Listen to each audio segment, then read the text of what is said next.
নমস্কাৰ প্ৰিয় দৰ্শকসকল জুন মাহত 4টা ৰাশিৰ বাবে বিশেষ সুখবৰ আহি আছে কিয়নো জুন মাহত মেষ ৰাশিত মঙ্গল গ্ৰহ স্বগৃহী হৈ অৱস্থান কৰাৰ ফলত ৰোচক নামৰ এক ৰাজযোগৰ সৃষ্টি হৈছে গতিকে এই ৰাজযোগৰ প্ৰভাৱত ৰাশি চক্ৰত বিশেষ পৰিৱৰ্তন আহিব কোনটো ৰাশিৰ বাবে কেনে ধৰণৰ পৰিৱৰ্তন হ'ব সেই বিষয়ে আজি ভিডিঅ'ত আপোনালোকে সম্পূৰ্ণভাৱে জানিব পাৰিব নিজৰ নিজৰ ৰাশিফলসমূহ কেনে ধৰণে পাৰ হ'ব সেই বিষয়ে জানিব পাৰিব কিন্তু ভিডিঅ'টো আৰম্ভ কৰাৰ পূৰ্বে আপোনালোকলৈ এটা বিশেষ অনুৰোধ যে ভিডিঅ'টোত এটা লাইক কৰিব আপোনালোকৰ এটা লাইকে আমাৰ ভিডিঅ'সমূহ বনাই গৈ থকাত আমাক অকণমান উৎসাহ দিয়ে আৰু ভিডিঅ'টোলৈ যদি প্ৰথমবাৰৰ বাবে আজি আহিছে তেতিয়াহ'লে চেনেলটো ছাবস্ক্ৰাইব কৰি ওচৰতে থকা বেল আইকনটো দবাই অল কৰি ৰাখিব তেতিয়াহে আপোনালোকে এনে ধৰণৰ ভিডিঅ'সমূহ নিতৌ পাই থাকিব গতিকে আজি আমি আৰম্ভ কৰিছোঁ মেষ ৰাশিৰ পৰা মীন ৰাশিলৈ কোনটো ৰাশিৰ বাবে কেনে ধৰণৰ ফলাফল থাকিব এই সম্পূৰ্ণ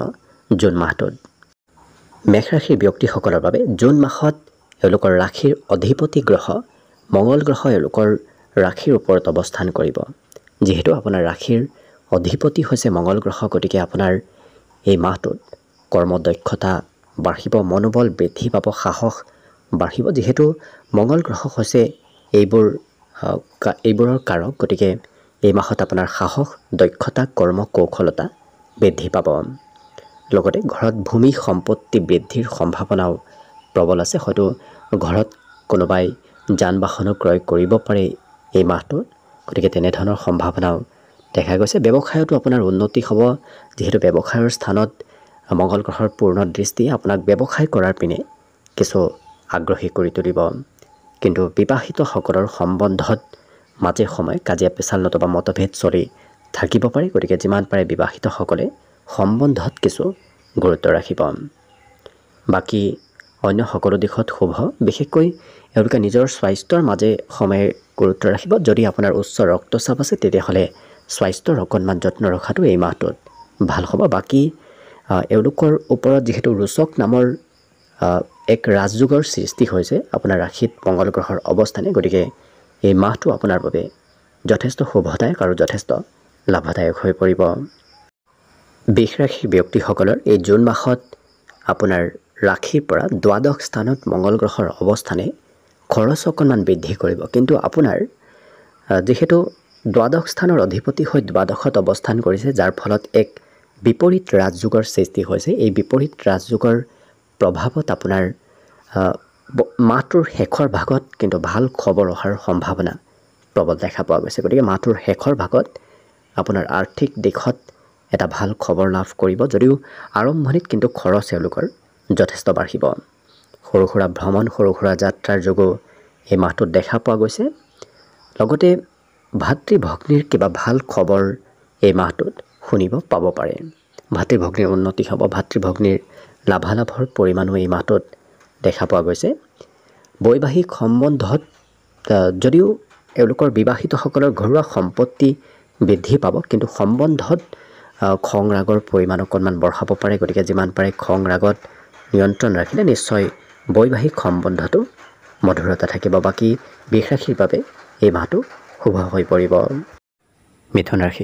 মিথুন ৰাশিৰ ব্যক্তিসকলৰ এই মাহত আপোনাৰ ৰাশিৰ পৰা একাদশ স্থানত মঙ্গল গ্ৰহৰ অৱস্থানে আপোনাৰ উপাৰ্জনত বৃদ্ধি কৰিব যিকোনো পথৰে আপোনাৰ হাতত এই মাহটোত উপাৰ্জন বৃদ্ধি পাব মনৰ আশাবোৰ পূৰণ হোৱাৰ সম্ভাৱনাও এই মাহত প্ৰবল দেখা পোৱা গৈছে বিশেষকৈ যি মনত ভাবি থাকিব সেই কামবোৰ সোনকালে কৰাৰ ইচ্ছা যোৱা দেখা যাব গতিকে যিকোনো কাম সোনকালে কৰা নতুবা আগবঢ়া দেখা যাব ধৈৰ্য অকণমান মাজে সময়ে কম হ'ব বাকী এওঁলোকৰ হাতত ধন সঞ্চয়ো হ'ব আপোনাৰ কথা বতৰাত অকণমান অৱশ্যে খঙাল স্বভাৱ আহিব পাৰে গতিকে নিজৰ খং ৰাগবোৰক কিছু নিয়ন্ত্ৰণ ৰাখিব প্ৰেমত হয়তো প্ৰিয়জনৰ সৈতে মাজে সময়ে মতভেদ চলি থাকিব পাৰে কিন্তু শিক্ষা দীক্ষাত এই মাহটো অত্যন্ত শুভ পঢ়াত ইচ্ছা আৰু আগ্ৰহ বৃদ্ধি পাব ইয়াৰ উপৰিও ৰোগ ৰিপু ঋণ এই তিনিটা বস্তু আপোনাৰ এই মাহটোত নোহোৱা হৈ পৰিব গতিকে যদি শত্ৰু আছিল সেই শত্ৰুবোৰ নোহোৱা হৈ পৰিব বেমাৰ আজাৰত যদি ভুগি আছিল সেই বেমাৰ আজাৰৰ পৰাও পৰিত্ৰাণ লাভ কৰিব আৰু স্বাস্থ্যত কিছু উন্নতি হ'ব গতিকে লক্ষ্য কৰিলে মিথুন ৰাশিৰ ব্যক্তিসকলৰ বাবেও এই জুন মাহটো অত্যন্ত শুভ আৰু লাভপ্ৰদায়কভাৱে পাৰ হ'ব। কৰ্কট ৰাশি ব্যক্তিসকলৰ এই জুন মাহত আপোনাৰ ৰাশিৰ পৰা দশম স্থানত মঙ্গল গ্ৰহৰ অৱস্থানে মঙ্গল গ্ৰহ স্বগৃহী হৈ অৱস্থান কৰাৰ ফলত আপোনাৰ কৰ্মস্থানত বিশেষ শুভ প্ৰভাৱ দিব। বিশেষকৈ কৰ্মত উন্নতি হ'ব, কাম কৰাৰ ইচ্ছা বাঢ়িব, নতুন নতুন কৰ্মত আপোনাৰ ভবামতে কামবোৰ হোৱা দেখা যাব। বিশেষকৈ পিতৃৰ উন্নতি আৰু পিতৃৰ ভাল খবৰ অহাৰ এই মাহটোত সম্ভাৱনা যথেষ্ট আছে। আপোনাৰ আত্মবিশ্বাস, কৰ্ম কৌশলতা বাঢ়িব। বিশেষকৈ আপোনাৰ ৰাশিৰ ওপৰত পূৰ্ণ দৃষ্টি থাকিব, যাৰ বাবে আপোনাৰ ওপৰত পূৰ্ণ দৃষ্টিয়ে আপোনাৰ সাহস, দক্ষতা, কৰ্ম কৌশলতা এনেধৰণৰ কিছুমান প্ৰভাৱ আপোনাৰ ওপৰত পৰিব। লগতে ঘৰত ভূমি সম্পত্তি বৃদ্ধিৰ যোগো দেখা পোৱা গৈছে। নতুন নতুন সম্পত্তি আপোনাৰ ঘৰত এই মাহটোত আগমনৰ সম্ভাৱনা আছে। প্ৰেমত অকণমান মধ্যম, কিয়নো সৰু কথাই সৰু কাজিয়া খং ৰাগ বঢ়াব পাৰে। গতিকে যিমান পাৰে নিজক নিয়ন্ত্ৰণ ৰাখিব। কিন্তু পঢ়া শুনাৰ ক্ষেত্ৰৰ ফালৰ পৰাও এই মাহটো কৰ্কট ৰাশিৰ ব্যক্তিসকলৰ বাবে অত্যন্ত শুভদায়ক, কিয়নো এওঁলোকৰ ৰাশিৰ বাবে যি কৰ্মস্থানত মঙ্গল গ্ৰহৰ অৱস্থানে এটা ৰাজযোগৰ সৃষ্টি কৰিছে, সেই ৰাজযোগৰ প্ৰভাৱ এই মাহটোত এই কৰ্কট ৰাশি ব্যক্তিসকলে লাভ কৰিব। একেদৰে সিংহ ৰাশি ব্যক্তিসকলৰ এই জুন মাহত আপোনাৰ ৰাশিৰ পৰা নৱম স্থানত মঙ্গল গ্ৰহৰ অৱস্থানে এওঁলোকৰ ভাগ্যত উন্নতি আনিব। বিশেষকৈ নৱমত মঙ্গল গ্ৰহ কাৰক হৈ যিহেতু স্বগৃহী হৈ আছে, যাৰ বাবে আপোনাৰ হঠাৎ আকস্মিক কামবোৰ হৈ পৰিব। নোহোৱা কামবোৰো এই মাহটোত হোৱাৰ সম্ভাৱনা প্ৰবল আছে। ফাঁচি থকা কামবোৰ হৈ উঠিব। খৰচৰ মাত্ৰা কিন্তু এই মাহত বৃদ্ধিৰ সম্ভাৱনা যথেষ্ট আছে, কিয়নো খৰচৰ স্থানত মঙ্গল গ্ৰহৰ অৱস্থানে আপোনাৰ খৰচ বৃদ্ধি কৰাব। হয়তো মেডিকেল ক্ষেত্ৰতো অকণমান খৰচ হ'ব পাৰে, গতিকে গুৰুত্ব ৰাখিব। ভাতৃ ভগ্নীৰ ভাল খবৰ লাভ কৰিব। গতিকে যদি আপোনাৰ ভাতৃ ভগ্নী আছে, তেওঁলোকৰ এই মাহটোত কিবা ভাল খবৰ লাভ কৰিব। ঘৰত ভূমি সম্পত্তি নতুবা অন্য ধৰণৰ সা সম্পত্তি বৃদ্ধিৰ প্ৰবল যোগ দেখা পোৱা গৈছে। যিহেতু সম্পত্তিৰ স্থানত মঙ্গল গ্ৰহৰ দৃষ্টিয়ে সম্পত্তি বৃদ্ধি কৰে, গতিকে এই মাহটোত আপোনাৰো সা সম্পত্তিবোৰ বৃদ্ধি পাব। যিমান পাৰে অকণমান খৰচত নিয়ন্ত্ৰণ ৰাখিব পাৰিলে বাকী সকলো দিশত শুভ দৃষ্টি থকাৰ বাবে এই মাহটো আপোনাৰ বাবে শুভ আৰু মংগলময় হৈ পৰিব। কন্যা ৰাশি ব্যক্তিসকলৰ এই জুন মাহত বিশেষকৈ আপোনাৰ ৰাশিৰ পৰা অষ্টম স্থানত মঙ্গল গ্ৰহৰ অৱস্থানে আপোনাৰ প্ৰথমতে স্বাস্থ্যজনিত ক্ষেত্ৰত যত্ন ৰখাটো ভাল হ'ব। বিশেষকৈ এওঁলোকৰ উচ্চ ৰক্তচাপ যদি আছে, তেনে ক্ষেত্ৰত আপুনি যত্ন ৰাখিব। ইয়াৰ উপৰিও এওঁলোকৰ মনৰ আশাবোৰ অৱশ্যে পূৰণ হ'ব, ভাবি থকা কামবোৰ হৈ উঠিব। আৰু উপাৰ্জনৰ ক্ষেত্ৰত পূৰ্ণ দৃষ্টিয়ে এই মাহটো তেওঁলোকৰ উপাৰ্জন বৃদ্ধি কৰিব। ধনস্থানতো দৃষ্টি থাকিব, গতিকে ধনস্থানত মঙ্গল গ্ৰহৰ অৱস্থানে এওঁলোকৰ বিভিন্ন ক্ষেত্ৰৰ ফালৰ পৰা হাতত ধন আগমন হ'ব, ধন লাভালাভৰ সম্ভাৱনা এই মাহটোত দেখা গৈছে। আপোনাৰ ভাতৃ ভগ্নীৰ এই মাহটোত পূৰ্ণ সুবিধা লাভ কৰিব। বিভিন্ন ক্ষেত্ৰত ভাতৃ ভগ্নীৰ ভাল সুবিধা আহিব, গতিকে ভাতৃ ভগ্নীৰ ভাল খবৰ লাভ কৰিব। বাকী সকলো দিশত শুভ। অকণমান নিজৰ স্বাস্থ্যৰ যত্ন ৰাখি আপুনি যিমান পাৰে মঙ্গলবাৰে মাছ মাংস খোৱাৰ পৰা দূৰত থাকিব। হনুমান চালিচা মঙ্গলবাৰে পাঠ কৰিলে আপোনাৰ সকলো ধৰণৰ অশুভ প্ৰভাৱৰ পৰা হাত সাৰিব পাৰিব। তুলা ৰাশি ব্যক্তিসকলৰ এই জুন মাহত আপোনাৰ ৰাশিৰ পৰা সপ্তম স্থানত মঙ্গল গ্ৰহৰ অৱস্থানে আপোনাৰ ব্যৱসায় বাণিজ্যত ভাল ফলাফল দিব। ইয়াৰ উপৰিও আপোনাৰ ৰাশিৰ ওপৰত পূৰ্ণ দৃষ্টি থাকিব, যাৰ বাবে আপোনাৰ সাহস, দক্ষতা, কাম কৰাৰ ইচ্ছা, মনোবল এনেধৰণৰ আপোনাৰ কিছু ক্ষেত্ৰবোৰ বৃদ্ধি পাব। গতিকে মনোবল বিশেষকৈ বৃদ্ধিৰ সম্ভাৱনা এই মাহটোত যথেষ্ট দেখা পোৱা গৈছে। কৰ্মস্থানতো আপোনাৰ মঙ্গল গ্ৰহৰ পূৰ্ণ দৃষ্টিয়ে আপোনাৰ কৰ্মত এই মাহটোত ভাল ফলাফল লাভ কৰিব। বিশেষকৈ ভাল কৰ্মপ্ৰাপ্তিৰ সম্ভাৱনা এই মাহত দেখা গৈছে। আপোনাৰ পিতৃৰ স্বাস্থ্যত উন্নতি আহিব। পিতৃৰ বিশেষকৈ সুস্থ সবলতা বৃদ্ধি এই মাহত হৈ উঠা দেখা যাব।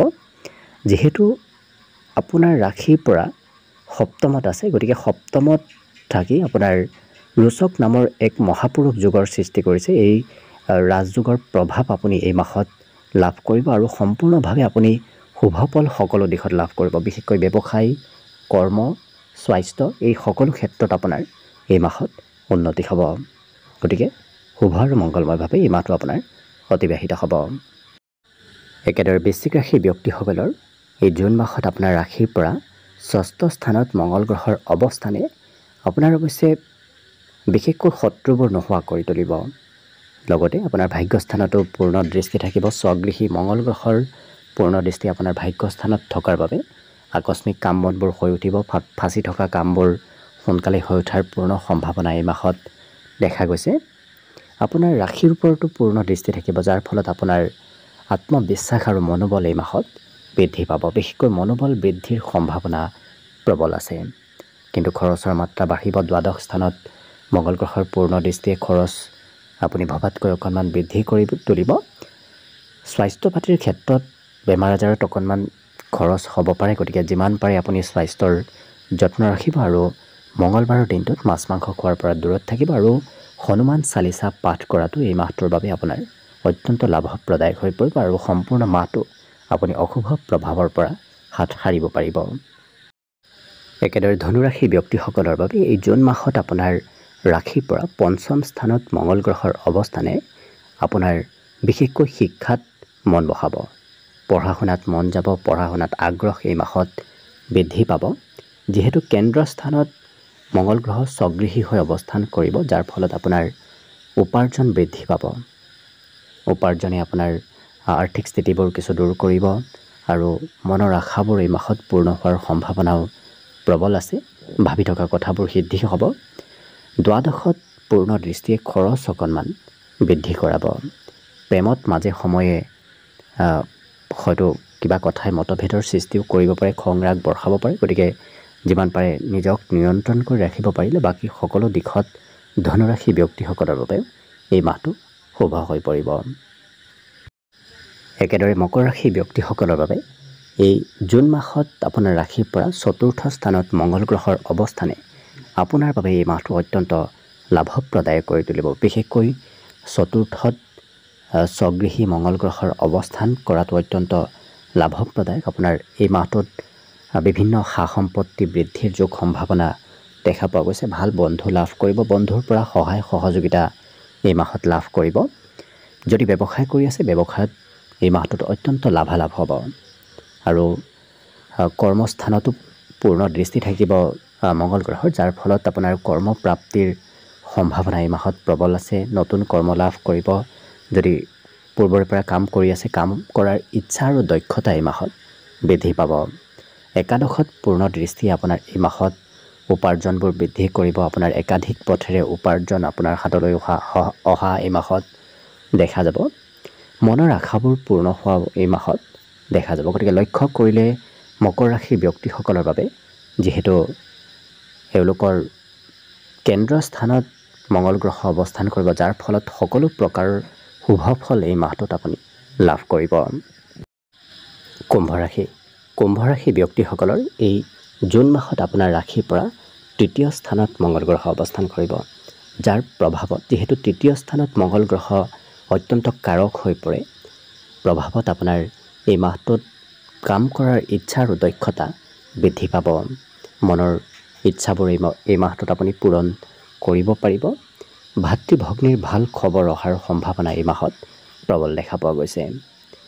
আপোনাৰ শত্ৰুবোৰ নোহোৱা হৈ পৰিব। যিহেতু শত্ৰু স্থানত পূৰ্ণ দৃষ্টিয়ে শত্ৰু সন্তাযোগৰ সৃষ্টি কৰি সকলো শত্ৰুৰ পৰা আপোনাক এই মাহত ৰক্ষা কৰিব। ভাগ্যস্থানত পূৰ্ণ দৃষ্টি আপোনাৰ নোহোৱা কামবোৰো, ফাঁচি থকা কামবোৰো হৈ পেলাব আৰু আকস্মিক ভাল খবৰ এই মাহত লাভ কৰাৰ সম্ভাৱনা দেখা পোৱা গৈছে। কৰ্মস্থানতো যিহেতু দৃষ্টি থাকিব, যাৰ ফলত আপুনি কষ্ট কৰা ফলাফল এই মাহত কৰ্মত লাভ কৰিব। আপুনি যদি কষ্ট কৰে তেতিয়াহ'লে এই মাহত কৰ্মপ্ৰাপ্তিৰ নতুবা কৰ্মত ভাল ফলাফল প্ৰাপ্তিৰ সম্ভাৱনা প্ৰবল আছে। গতিকে লক্ষ্য কৰিলে কুম্ভ ৰাশিৰ ব্যক্তিসকলৰ বাবেও এই মাহটো শুভ আৰু মংগলময় হৈ পৰিব। শেষত মীন ৰাশিৰ ব্যক্তিসকলৰ এই জুন মাহত আপোনাৰ ৰাশিৰ পৰা দ্বিতীয় স্থানত মংগল গ্ৰহৰ অৱস্থানে আপোনাৰ আৰ্থিক স্থিতি সবল কৰি তুলিব। বিশেষকৈ ধনস্থানত মংগল গ্ৰহৰ অৱস্থানে আপোনাৰ আকস্মিক ধন আপোনাৰ হাতলৈ আগমন হ'ব। শিক্ষাস্থানত পূৰ্ণ দৃষ্টিয়ে এই মাহত আপোনাৰ শিক্ষাত কিছু মন বহিব। বিশেষকৈ কম সময় পঢ়িলেও তেওঁলোকৰ যিখিনি পঢ়া শুনা কৰিব সেইখিনি এই মাহত মনত ৰ'ব। প্ৰেমত অৱশ্যে অকণমান দূৰত্ব বাঢ়িব পাৰে, মাজে সময়ে হয়তো কাজিয়া নতুবা মতভেদ চলি থাকিব পাৰে। গতিকে যিমান পাৰে সম্বন্ধত গুৰুত্ব ৰাখিব। ধাৰ্মিক ভ্ৰমণ, ধাৰ্মিক যাত্ৰাৰ এই মাহত সম্ভাৱনা দেখা পোৱা গৈছে। ইয়াৰ উপৰিও বিগত মাহৰ পৰা নোহোৱা কামবোৰো এই মাহত আপোনাৰ হৈ উঠিব। আকস্মিক ভাল খবৰো এই মাহত প্ৰাপ্তিৰ সম্ভাৱনা প্ৰবল দেখা পোৱা গৈছে। গতিকে লক্ষ্য কৰিলে মীন ৰাশিৰ ব্যক্তিসকলৰ বাবে এই মাহটো শুভ আৰু মংগলময়ভাৱেই পাৰ হ'ব। বিশেষকৈ আপুনি মঙলবাৰৰ দিনটোত মাছ মাংস খোৱাৰ পৰা দূৰত থাকিব আৰু মঙলবাৰত হনুমান চালিচা পাঠ কৰিলে আৰু অকণমান মাহটো আপোনাৰ বাবে শুভ আৰু মংগলময় হৈ পৰিব। গতিকে আশা কৰিছোঁ প্ৰত্যেকটো ৰাশিৰ বাবে এই মাহটো শুভ আৰু মংগলময় হৈ পৰক। তাৰেই কামনাৰে ভিডিঅ'টো আজিৰ বাবে ইমানতে সামৰণি মাৰিছোঁ। ধন্যবাদ।